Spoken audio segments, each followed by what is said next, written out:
¿Qué tal? ¿Cómo están? Bueno, los eventos políticos de los últimos días en el Perú también, por supuesto, nos traen muchísima preocupación a la situación de la vicepresidenta Dina Boluarte, que ha visto pues un informe de fiscalización de Contraloría que la pone en una situación muy delicada en términos de su continuidad ante lo que vaya a ser el Parlamento, ante la situación que hemos visto luego del audio que se propaló, que en realidad para el que tenía los ojos y los oídos abiertos, eh, confirman algo que ya se veía venir. Es una suerte de génesis lo que conversan Bruno Pacheco y Samir Villaverde sobre lo que se vio después, es decir, la entrada de Villaverde a el Ministerio de Transportes y Comunicaciones, el papel del ex ministro Juan Silva, que no tenía ningún tipo de experiencia para manejar una cartera como estas, y evidentemente los intereses delictivos que estaban detrás y que, bueno, se vienen acumulando. Ahora se habla incluso de un testimonio de Villaverde con una coima de presunta coima de 30.000 soles para el presidente de la República, que francamente suenan a poco, pero que seguramente forman parte pues, de un esquema o formaría parte de un esquema bastante más significativo.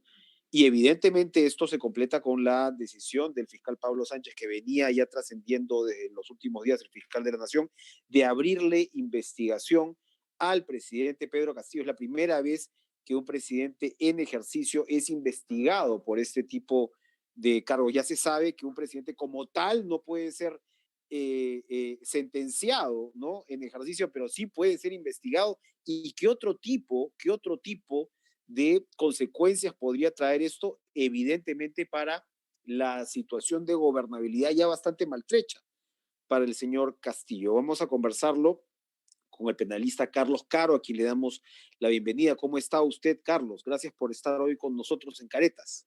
¿Qué tal, Enrique? Muchas gracias por la invitación. A ver, ¿cuáles son las consecuencias? Porque esto uno se va, digamos, acomodando a esta situación nueva, ¿no? Que no has tenido un presidente investigado por el fiscal de la Nación durante el ejercicio de gobierno por cargos tan difíciles o tan graves como estos, que incluyen nada menos que el tema de organización criminal. ¿Esto Sí, cómo puede tener, digamos, un correlato con nuestro día a día? En el sentido, por ejemplo, ¿no?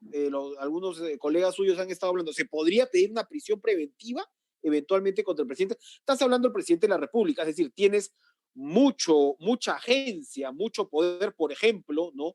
Para eliminar pruebas, para manipular testigos, etcétera, etcétera. en efecto, Enrique, como ya sabemos, la situación inédita es que por primera vez se investiga un presidente en funciones por presuntos delitos de función cometidos durante el cargo. Eso no ha pasado nunca. Lo más cercano que ha habido es el caso de Vizcarra y del propio Castillo, donde la fiscal de la Nación anterior, Zoraida, les ha imputado una serie de delitos, pero suspende la investigación porque ella interpretaba de que no podía esta continuar por imperio de la Constitución. Bueno, el doctor Pablo Sánchez piensa diferente y yo creo que hace lo correcto y ha abierto una investigación preliminar en contra del señor Castillo por delitos gravísimos, considerando que la Constitución, como tú bien has adelantado, no prohíbe investigar, lo que prohíbe es acusar, ¿no? Y desde el punto de vista técnico, acusar es una etapa posterior del proceso donde ya el fiscal ha terminado todas las investigaciones y cree que hay delito y solicita ante el juez que haya un juicio oral para que la persona sea juzgada y eventualmente sentenciada, ¿no? Bien sea condena o absolución. Pato Gallareta, como se dice, en esa etapa no estamos, estamos en la etapa inicial de recojo de la prueba y dado que se está generando una situación nueva, las preguntas que tú haces son súper válidas y están, digamos, abiertas al diálogo, ¿no?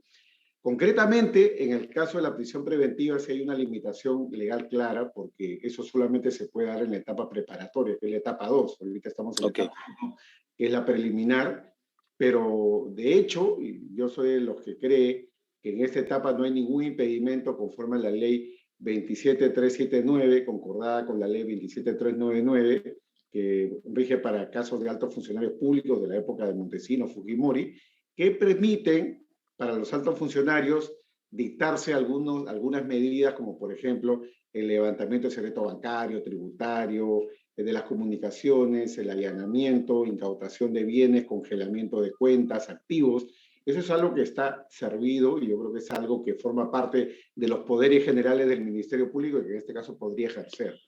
Ahora, hay un criterio además de cierta practicidad, ¿no? Porque se supone que todas estas figuras han sido, usualmente el presidente ha tenido cierto blindaje de estas figuras, porque la lógica es, oye, para que te dejen más o menos trabajar, ¿no? Tienes ¿no? un cargo de tal naturaleza que tienes que estar más o menos inmune, ¿no? A la politización de determinadas, ¿no? De determinadas investigaciones y demás. Pero claro, acá lo primero que quisiéramos saber su opinión es, acá al parecer el fiscal de la Nación ha considerado que esto es tan grave, ¿no? O sea, los indicios que vemos hasta ahora son tan serios, ¿no? Y potencialmente tan comprometedores que ha tomado una decisión así, ¿no? O sea, de romper incluso con esta forma de pensar, ¿no? Que ya es una conservadora para estos tiempos de decir, bueno, a un presidente de la República hay que dejarlo trabajar. Esto evidentemente lo que por el otro lado implica es que, bueno, sí, pues tienes un presidente que va a estar hackeado, espoleado por una situación como esta, y cabe preguntarse si ya se le hacía difícil hacer su trabajo al presidente de la República, pues ahora se le va a hacer mucho más difícil. Eso podría tener una consecuencia política. En efecto, ¿no? Como tú bien dices, si antes la tenía complicada, ahora más, porque sin duda, dentro de las consideraciones que ha tenido la Fiscalía para este inicio de investigación, está la gravedad de los delitos imputados. Recordemos que el delito de organización criminal, hablando de líder, puede tener una pena hasta 20 años. El delito de colusión desleal 15 y el delito de tráfico de influencia cuando es funcionario público promedio 8 años. Si tú sumas todos son 43 años de imputaciones que puede enfrentar el presidente. Acá en el Perú las penas se suman con un máximo de 35, con lo cual Castillo está enfrentando investigaciones por delitos que sumados podrían implicar 35 años de privación de la libertad. No es poca cosa, tratándose del jefe de Estado. Y como tú has hecho en otro momento, estamos hablando de la persona más poderosa del Poder Ejecutivo y seguramente del país. Tiene parte del control del sistema judicial, el sistema de justicia, porque los procuradores son parte del Ejecutivo, la policía es parte del Ejecutivo, y son órganos que colaboran con las investigaciones y participan en los procesos penales. Entonces, la posibilidad de, digamos, desaparición de huellas, coacción a testigos, aniquilamiento, digamos, de documentación que pueda ser útil para efectos de estas investigaciones, es algo que está a la vuelta de la esquina, ¿no? Entonces, hay un riesgo, un peligro procesal ahí latente. ¿No le llama la atención, por ejemplo, que el señor Pacheco, hablando de esto, no haya sido ubicado por la policía en este caso? O sea, nosotros sabemos que cuando la policía tiene un objetivo claro, pues lo cumple. Y todo indica que el señor Pacheco está en territorio nacional. Por ejemplo, ¿no? O sea, sin llevar la especulación al extremo, uno dice, oiga, finalmente estás hablando del exsecretario de Palacio, estás hablando del presidente Castillo, que es pues el jefe finalmente de las Fuerzas Armadas y jefe de la policía, y estás hablando de, aparte de versiones que dan cuenta de que el señor Castillo incluso llamó para tranquilizar a Pacheco, ¿no? Vía intermediarios como la señora Carolina López.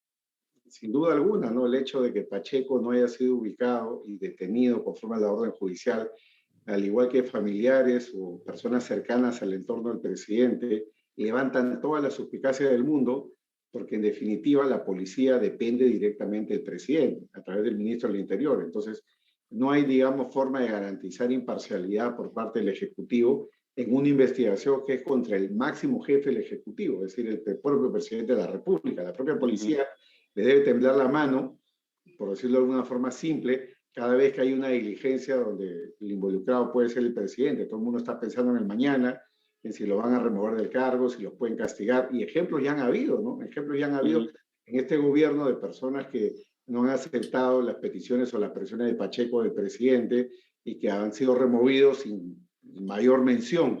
Recordemos, sin ir muy lejos, el caso del procurador Soria, ¿no? Que critica al presidente, pide que el presidente sea investigado y bueno, curiosamente sale una nota diciendo de que no reúne los requisitos y bueno, lo remueven del cargo. Entre otros ejemplos que podríamos poner a lo largo de estos meses. Claro.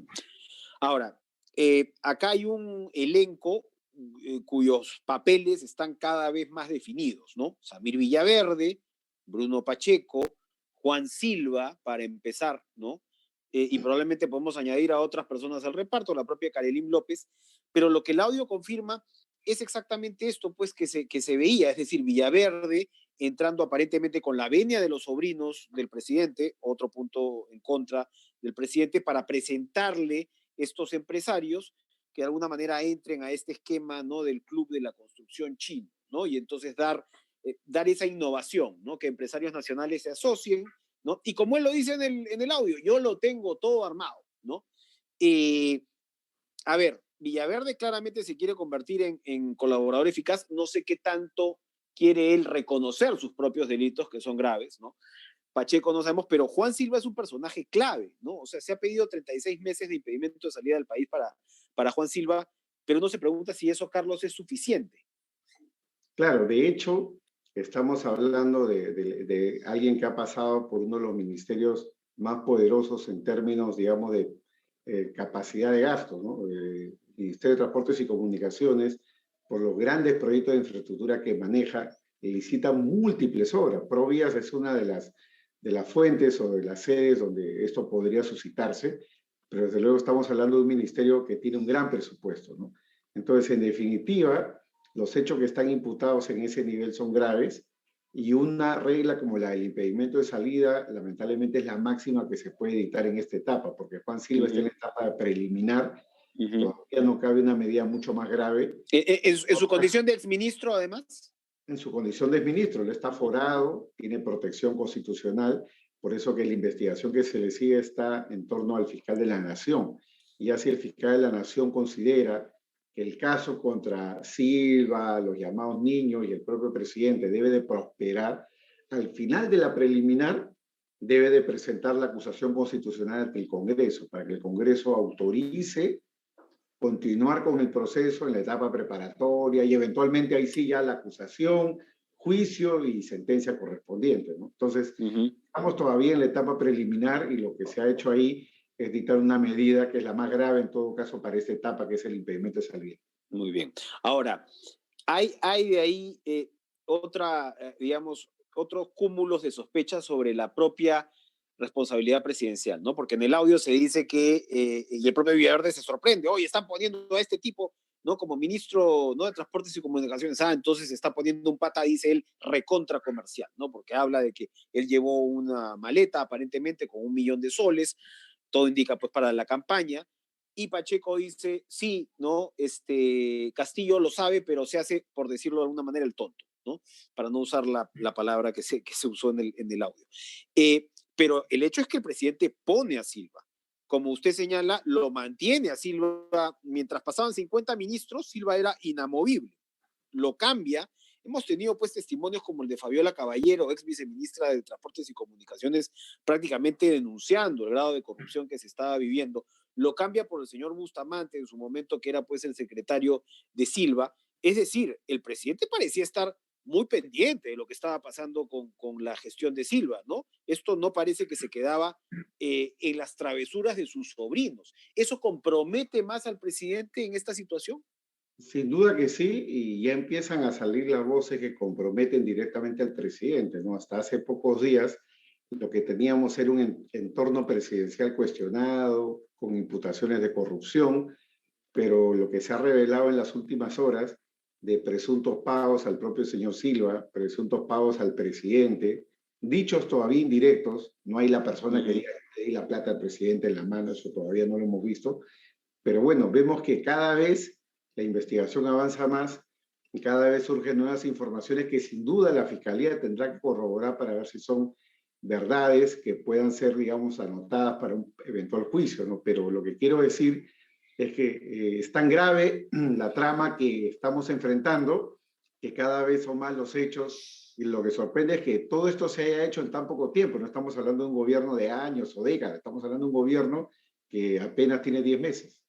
Pero la tenían clara, Carlos, porque Villaverde dice en un momento, Pacheco dice, le van a sacar la mure a los ministerios, y el otro responde, sí, pero en 3 meses la hacemos linda, ¿no? O sea, había una intención más o menos de entrar a matar, y esto evidentemente es cada vez más claro, ¿no? Claro, y precisamente esos audios que confirman que ha habido una preparación delictiva previa a la asunción del cargo, previa a la transferencia de mando presidencial, son relevantes para la imputación por organización criminal, porque recordemos que ese delito consiste en la sola pertenencia. Ese delito no implica matar, delinquir, robar. Ese delito se comete por el solo hecho de pertenecer a una organización criminal que está hecha o está creada con la finalidad de cometer sucesivos delitos a lo largo del tiempo. Estos audios, si son validados por los peritos, los fiscales, desde luego, o las partes lo reconocen, al menos alguna de ellas, pueden ser usados como pruebas, básicamente el delito de organización criminal.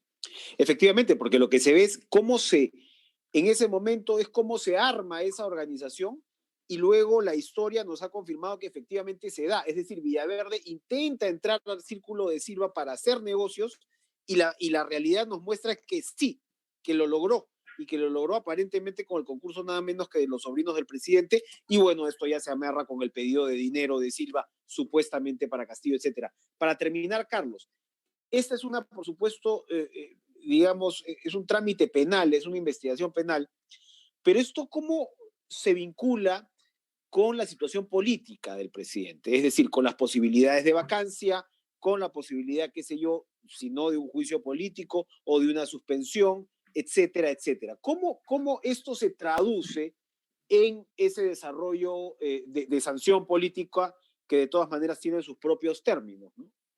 Sin duda alguna que hay en paralelo una situación política que se está tejiendo a nivel del Congreso. El Congreso va a tener que evaluar en paralelo, no en conjunto, sino en paralelo dos situaciones. Primero, la posible acusación constitucional que presentará en su momento el fiscal Pablo Sánchez o cualquier otro congresista, porque no necesariamente Sánchez debe gatillar la acusación constitucional. Los congresistas podrían denunciar al presidente con toda esta información y tratar de que esto sea discutido a nivel del Pleno, y si pasa los filtros correspondientes podría haber una acusación constitucional. Eso podría implicar a su vez tanto la imputación de delitos como la infracción grave de la Constitución. Ese es un camino. Y el otro camino es el camino de la vacancia. Y el camino de la vacancia es hasta cierto punto el más amplio y el más arbitrario, el que solamente se define por el número de votos, ¿no? Los juristas han hecho muchos esfuerzos, pero ninguna autoridad, ni el TC, ni la Corte Interamericana, nadie ha definido exactamente lo que es incapacidad moral permanente. Entonces es un tema que se define con 87 votos. Los congresistas lo tienen. Yo diría que si la votación se produjera hoy día, estarían bordeando seguramente los 70, ¿no? ¿Qué pase de acá al día en que tenga que decidirse esto? Los votos pueden aumentar y bueno, así es la política, ¿no? Pasó con Vizcarra, con un primer pedido de vacancia que no prosperó y el segundo, claro que prosperó, ¿no? Efectivamente. Carlos Caro Coria, muchas gracias por traernos estas importantes precisiones en medio de una situación que nos preocupa sobremanera, que le preocupa al país y cuyas consecuencias las vivimos en el día a día, ¿no? Se están viviendo en la economía, se está viviendo en una situación tan delicada como la que estamos atravesando, donde incluso hay posibilidades o hay la amenaza de una crisis de seguridad alimentaria y el presidente de la República dice que solo los ociosos van a sufrir, ¿no? De una suerte así. Acá de alguna manera, Carlos, se encuentra la incapacidad, probablemente la ignorancia, con, de repente, la intención delictiva, ¿no? Y eso ya configura, ¿no?, una situación realmente delicadísima para el país. Así es, Enrique. Muchísimas gracias por la invitación. Buenas tardes. Gracias, adiós.